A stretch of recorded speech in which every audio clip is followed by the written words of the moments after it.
Photo মাৰিছ যাওঁ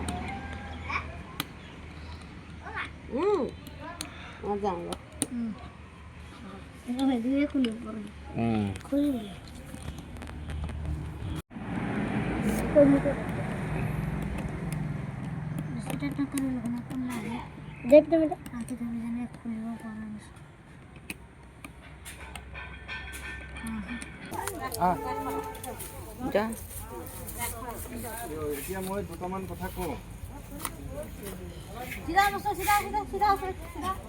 ইয়াত আহিলে হ'ব বাৰু। সকলোকে নমস্কাৰ।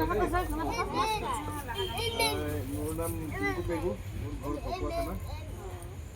মই আপোনালোকৰ এই আমাৰ সন্মানীয় বলাবুৰাণ ডাঙৰীয়াৰ ঘৰত আৰু আপোনালোকৰ সকলোকে অভিভাৱক, এই ল'ৰা ছোৱালীৰ অভিভাৱক নমস্কাৰ আগ্ৰহিত কৰিছোঁ।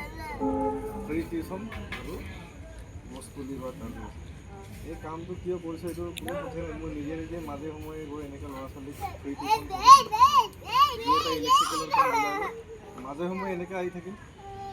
এইটো মোৰ কৰি ভাল লাগে।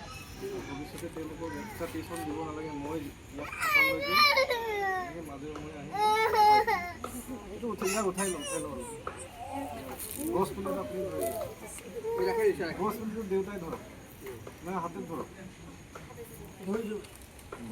কথাটো সেইটো কাৰণ এতিয়া আদিবাসী বা চাহ বাগানীয়া অঞ্চলৰ ল'ৰা ছোৱালীবিলাক পঢ়া শুনা বহুত কম। বেলেগ মানে পঢ়া শুনা মানুহ নথকাৰ ফলত আমাৰ সমাজটো বহুত তললৈ গৈ আছে। ওপৰলৈ যাব লাগে। আমাৰ ইনকামো নাই তেনেকুৱা, হয়নে নহয়? সেইকাৰণে তেওঁলোকৰ ভৱিষ্যতটো আমি চাব লাগিব। আমিতো পঢ়া শুনাৰ কিছুমান তেনেকৈ সুবিধা নোহোৱাৰ কাৰণে নপঢ়িলে খুব কষ্ট হাজিৰা কৰা কিবা সেইটোৰ বাহিৰেতো বেলেগ নাই ক'বলৈ গ'লে। সেইকাৰণে পঢ়া শুনাটো থাকিলেহে ভাল মানুহ হ'ব, ডাঙৰ মানুহ হ'ব। এই ল'ৰা ছোৱালীবিলাক পঢ়াই যিটো দেখিছোঁ তেওঁলোকক গাইড দিলে ভাল মানুহ হ'ব, ডাঙৰ মানুহ হ'ব, আমি দেখা পাইছোঁ।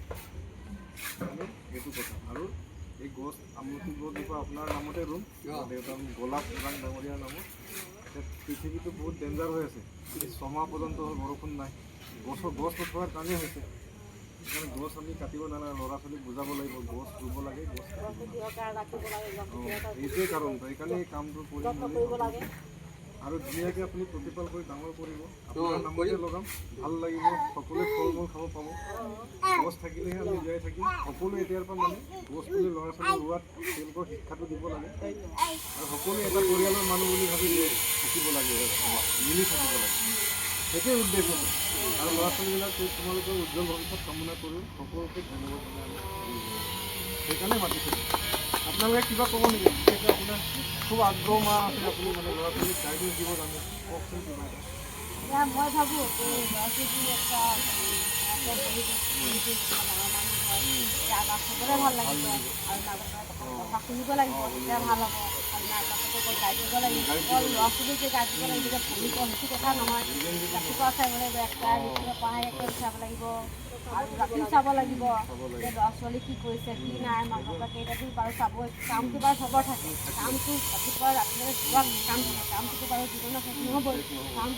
কামো কৰিব লাগিব, তাৰ মাজতে ল'ৰা ছোৱালী চাব লাগিব, ঘৰৰ কামো কৰিব লাগিব, বাহিৰা কামো কৰিব লাগিব। ৰাতিপুৱা গধূলি অকণ চাব লাগে, পঢ়িব লাগে, সেইটোৱে কথা।